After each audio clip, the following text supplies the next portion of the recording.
Hey, real deal. How to everybody doing?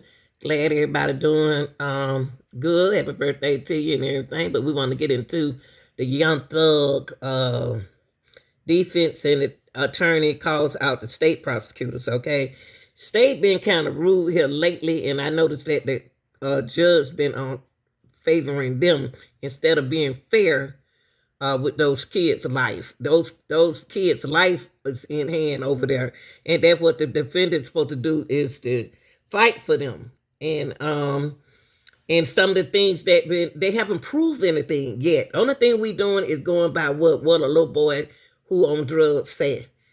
Uh, Murphy says everything that all these boys who on these pills who say they on pills and they killing. Young Thug didn't tell them boys to go come up there and that pull up in that gas station and do what they did. He got rid of them long time ago. I mean, they were messing up. He would call himself helping them young boys and they were messing up. So let's listen what's going on with the argument right here with the judge. Judge got to start showing favoritism. I told y'all that before. They're gonna have to get rid of that judge and get somebody who don't know who don't know what's going on, and who don't know nobody. Okay.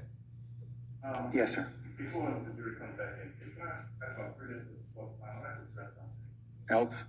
Um, yeah, your ruling's done. You've already ruled. That's fine. We accept that.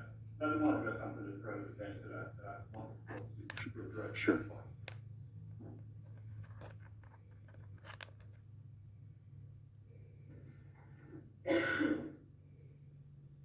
And I just need about 3 or 4 minutes. I've got to say this because I've been sitting there after our conversations. Let me just preface it by saying, in any of our objections, whatever, you make a ruling. Sometimes we win, sometimes we lose. We move on. That's fine. If after your ruling, I've got a case that I want to bring to your attention, I say, Judge, reconsider your ruling based on this case, and you consider it, that's fine. If you don't want to consider it, that's fine too. But what I found objectionable, and I want the court to address with the state, is what happened at the bench early. There was an objection to the video. You made a ruling. We moved on. The state came back up and made representations to you. And they weren't representations based upon some new case law that they had found. There were representations, misrepresentations that were made directly to you, all of us standing there right there at the bench. She said something very, very... Hold up, y'all. I'm sorry. I'm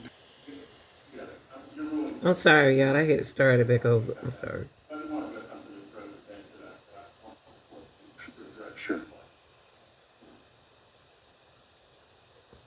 And these men have been respectful to her. And she just talked to them. I just need about 3 or 4 minutes. I've got to say this because I've been sitting there after our conversations. Let me just preface it by saying, in any of our objections, whatever, you make a ruling. Sometimes we win, sometimes we lose. We move on. That's fine. If after your ruling, I've got a case that I want to bring to your attention, I say, Judge, reconsider your ruling based on this case, and you consider it, that's fine. If you don't want to consider it, that's fine too. But what I found objectionable, and I want the court to address with the state, is what happened at the bench early. There was an objection to the video. You made a ruling. We moved on. The state came back up and made representations to you. And there weren't representations based upon some new case law that they had found. There were representations, misrepresentations that were made directly to you, all of us standing there right there at the bench. She said something very, very fact-specific in an attempt to get you to readdress the issue again. Madam Prosecutor said, I want you to listen to the 17-second video, because what you had based your ruling on was that the parties in the background couldn't be identified, right? And Madam Prosecutor said to you, and was not accurate, and I'm going to be charitable and say that she was disingenuous. What she said was, these people in the background, the only thing that you hear are people saying, yeah, yeah. That's it. When Mr. Steele corrected her and said that's not true, she said, Mr. Steele is not accurate. What Mrs. Steele just told you is not true. The only thing you can hear in the background is yeah, yeah. And actually, when she stepped up there, it was in an attempt to act as though she didn't know what your ruling previously was, because their attempt was to go ahead and play the video at that time, despite your previous ruling. My point is this. After you decided to reconsider, you want to hear the video yourself, you had a chance to hear. You had a chance to hear what we had already heard, what we knew it said, what they knew it said. And there are at least 5 or 6 different things on that video audio, that were in contradiction of what Manor Prosecutor said. On God, snitching bitches, I'ma tell a lie on God. That's what I'm talking about. No back and forth with you, bro. Fuck nigga. I'm not just saying that for emphasis. I'm saying that because what she said to you was inaccurate. At some point, Your Honor, I'm asking you to, we've had this conversation about candor with the court over the course of the past number of weeks. 3.3. Yeah, we've had that conversation about it. And when we step up to you and we make a representation, it ought to be candid and it ought to be truthful. And what she said, and look, if she wins the motion, ultimately she wins. But you don't do it by standing there 3 feet from you in your face and lying to the court. And that's what she did. And she knew what she was doing, and it's not right. You heard Mrs. Steele. Mrs. Steele said, Your Honor, I am willing to surrender my bar card. She liked and the have her fuss. surrender her bar card if what she is saying is true. He wasn't wrong. She wasn't wrong. See, she ready to get up. And at some point, you've got to say to the parties, if I'd done that, I would expect you to say, Mr. Adams, don't do that again. Don't step up to me and lie to try and get me to rule or overrule something I've already ruled on. Don't do it again. You ought to say that to them. We're not playing games in this courtroom. These are these people's lives at stake. And like I said, sometimes you win a motion, sometimes you lose. But you don't get the court to address something or readdress something like that. That's all. Say something to them is all I'm requesting. All right, sir. You may. Your Honor, I would not have asked the court to listen to the 17-second video. But what you did tell me, Ms. Love, wasn't the entirety of what was purportedly on states 112 Bravo. It did have other statements on it.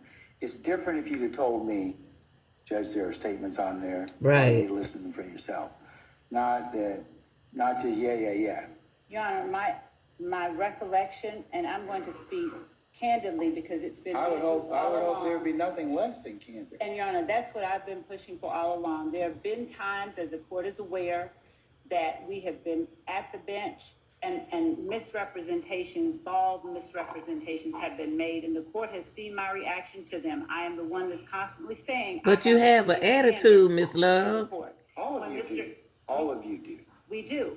And when Mr. Adams just read those series of things that he read, those half of what he said, I didn't catch. The part that I did catch and remember is the part I kept repeating just now. Snitching bitch. Cause that's the part you want to remember. That part was there. That's But the what part I you did want to know remember. Was that the relevant portion and the relevant speaker was Mr. Williams. And Your Honor, I'd ask, Ooh. we can do this in chambers or wherever, but Your Honor, I believe that certain requests and comments to the court have risen to a level of being not true motions or requests based on legal analyses, but more leveled specifically on a personal level. I don't think it's personal. Attempted to stay away It's from. you.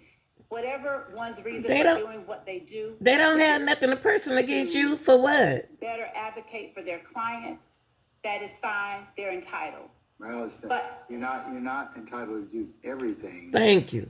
In whatever position you're from, be it the state or be it the defendants, because you have an overall right of candor, responsibility of candor to the court.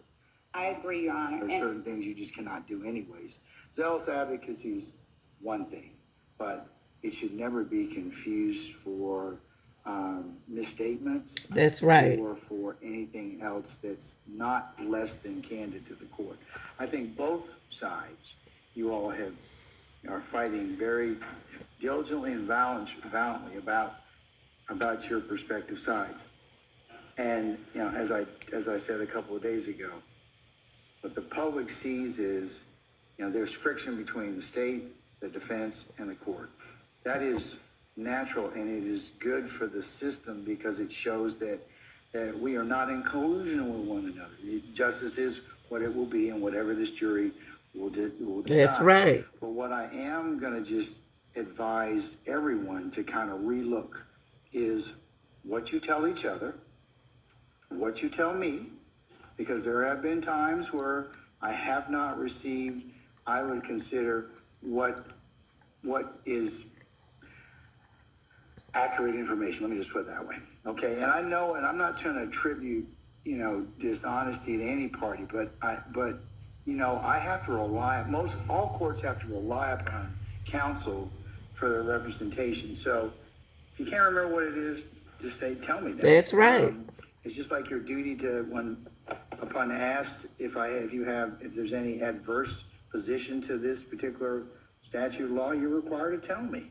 I mean, so I mean, I understand there's zealous advocacy, but I would also just remind everybody within the sound of my voice, professionalism really does matter to you all. Thank you. And it matters to the court, and the prosecutor haven't shown no respect. This particular trial. Yes, there have been some times that these proceedings are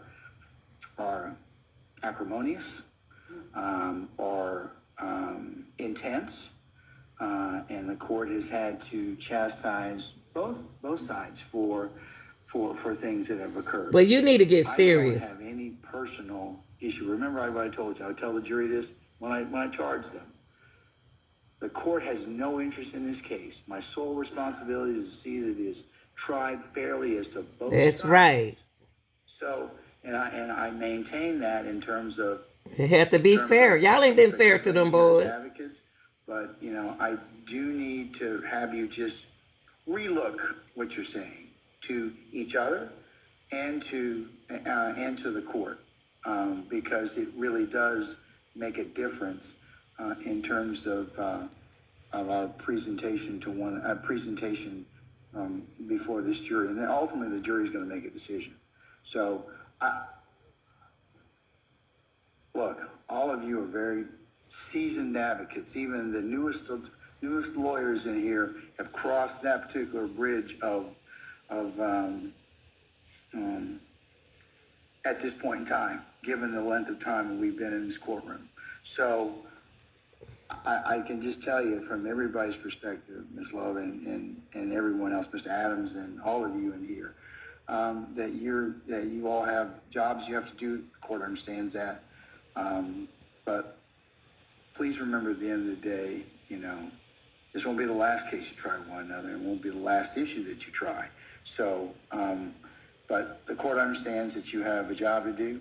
But understand that I have a job to do as well. I'm the referee. I have to determine what comes in and out in terms of my functions. So, understand at the end of the day, you know, we have that similar goal, but I understand you all have dissimilar objectives in terms of what the essences are in terms of your roles and responsibilities. But don't ever forget your duty to candor to the court, your duty of professionalism as advocates. That's right. And the duty of civility.